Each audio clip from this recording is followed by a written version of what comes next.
Welcome back, everyone. Ready for another deep dive. Today, we're going deep into the case of Leonard Lake, a serial killer who, well, he terrorized California back in the 80s. A case that really, I think it forces us to ask some tough questions. Like, who is capable of this level of evil? And could it have been stopped? Yeah, that's what we're going to be looking at today, using court records, news reports. We even got our hands on some of Lake's personal journals. A real treasure trove of information, but be warned, it's a dark journey. Absolutely. So let's start with the basics. Leonard Lake, born in San Francisco in 1945, seems like a pretty normal childhood, at least from what we can tell. Hmm. Well, normal might not be the right word. Even early on, there were signs. Oh, like what? Well, like this fascination he had with pornography. Yeah. Get this, it was apparently encouraged by his grandmother. And he had this, I guess you could say, a disturbing curiosity. He liked to experiment on, well, mice Yeah. with chemicals. Okay, yeah, that's not your average childhood hobby. It's almost like a foreshadowing of his later disposal methods. Yeah. That's a chilling thought. I mean, what could possibly lead someone down that path? Right. And then there's his time in Vietnam. 2 tours as a radar technician, which, tells us he was a pretty skilled guy. Yeah, those technical skills probably came in handy later on, unfortunately. Maybe it even helped him stay under the radar for so long. Hmm, that's possible. But Vietnam also seems to be where we see his first real break. He had what was described as a delusional breakdown. Oh, wow. And he got psychotherapy for that. Yeah, he did. And eventually a medical discharge.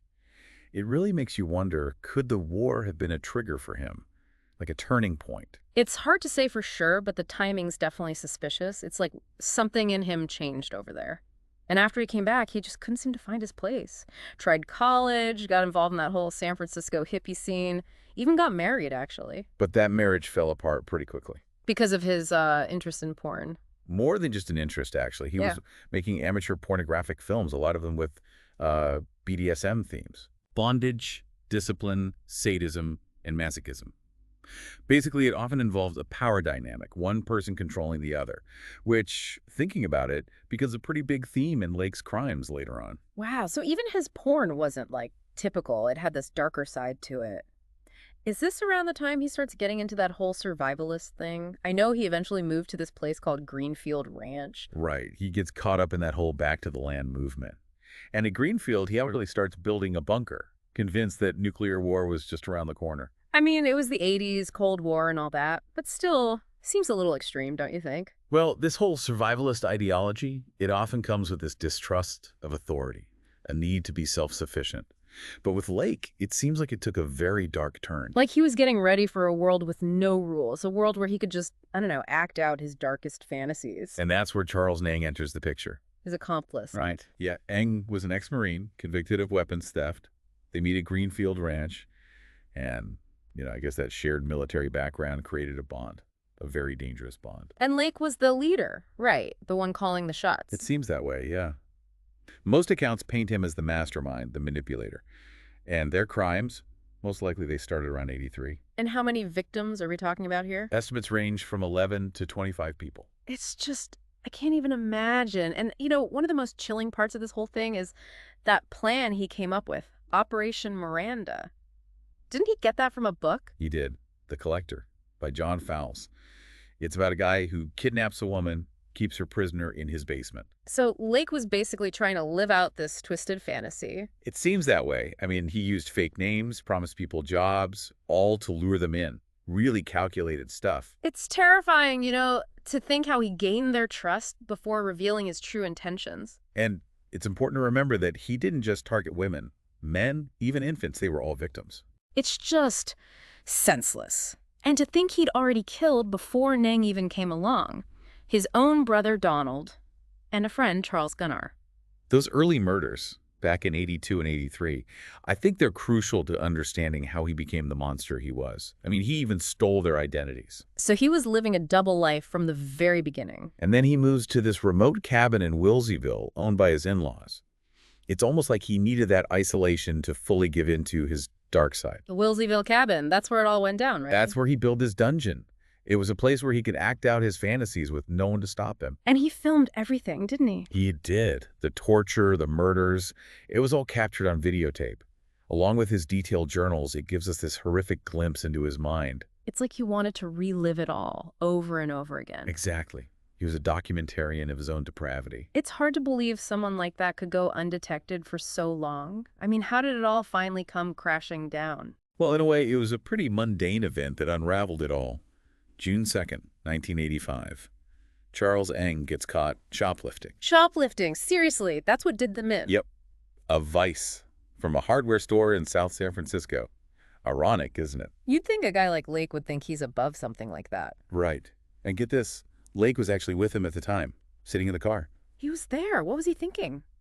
I don't know, maybe he thought he could just charm his way out of it or something. Because when the cops approach Eng, Lake actually tries to intervene, offers to pay for the vice. Like that would make everything okay. Yeah, big miscalculation. Yeah. Because the officers notice that Lake doesn't quite match the photo on his driver's license. And guess what? The license belonged to a missing person, Robin Scott Stapley. So he was already using a stolen identity, figures. And then they search the car, find a gun with an illegal silencer. Game over. And that's when he takes the cyanide pill, right? Yeah. While they're processing the arrest, Lake swallows this cyanide capsule that he'd sewn into his clothes. Died 4 days later. Taking all his secrets with him. It was a huge blow to the investigation. So many unanswered questions. But even in death, Lake left clues. You see, that car he was driving, it was registered to another missing person, Paul Cosner. So even in death, he's still connected to these missing people. Exactly. And one of the clues, a utility bill they found in the car, led investigators to that cabin in Wilseyville.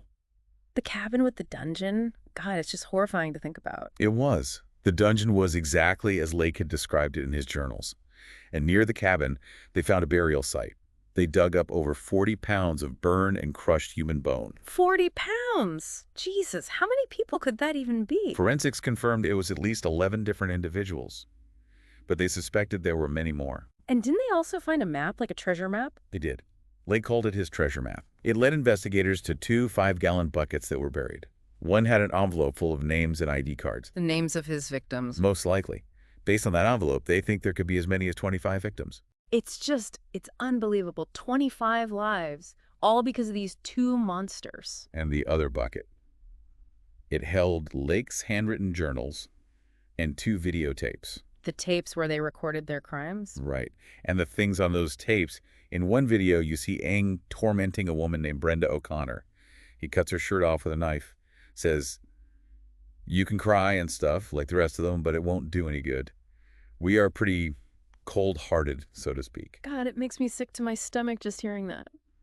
There's another part where they're with a woman named Catherine Allen, and Lake's on camera saying to her, "If you don't go along with us, we'll probably take you into the bed, tie you down, rape you, shoot you, and bury you." Just the coldness, it's chilling. And then there was Deborah Dubbs. Her assault was so bad they don't think she could have survived. The tapes just confirmed what a monster Lake was. So Lake escaped justice, but what about Nang? Did he ever face trial? He did. He ran off to Canada after that shoplifting incident, but they caught him there after he got into a shootout with a security guard. Of course, a shootout. It took years to extradite him back to the U.S. His trial finally started in '99. Did he ever admit to what he did? Nope.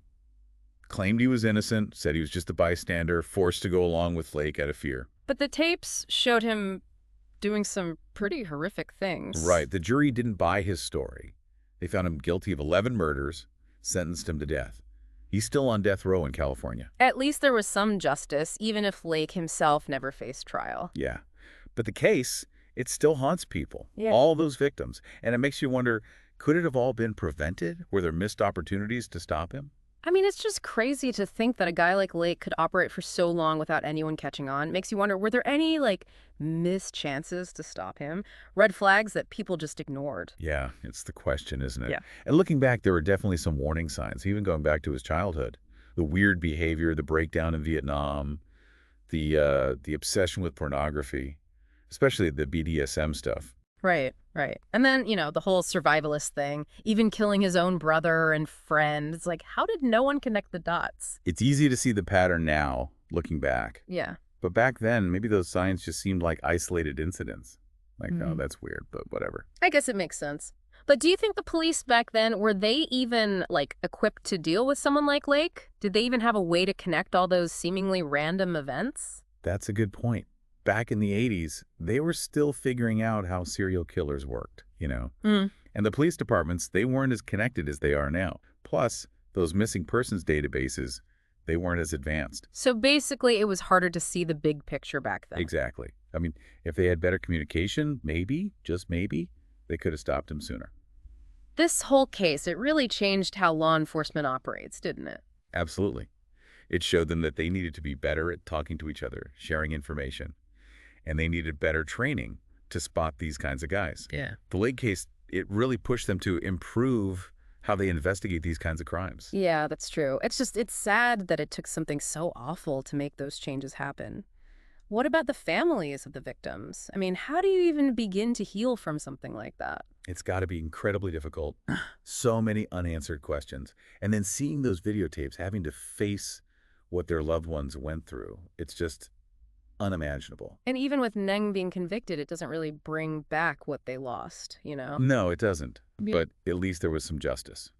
And for the families of those who are still unidentified, there's always that hope that maybe one day they'll find out what happened. Yeah, hopefully with DNA and all that, they'll be able to identify more of the victims. Give those families some peace. We can only hope. This case, it's definitely been a tough one to unpack. Just the sheer evil of it all. Yeah, I think it's a good reminder, though, that even though we might not ever understand why people do these things, we can still learn from it. Pay attention to the warning signs, you know? Trust our gut if something feels off. And if we see something, say something. Absolutely. You never know, it might make all the difference. The Lake case is a harsh reminder that evil can hide anywhere. But it also shows us how strong people can be. The families of the victims, the investigators who work tirelessly to get justice. It's a testament to the resilience of the human spirit. Well said. And on that note, I think it's time to wrap up this deep dive. Definitely a lot to think about. As always, thanks for joining us, everyone. Until next time.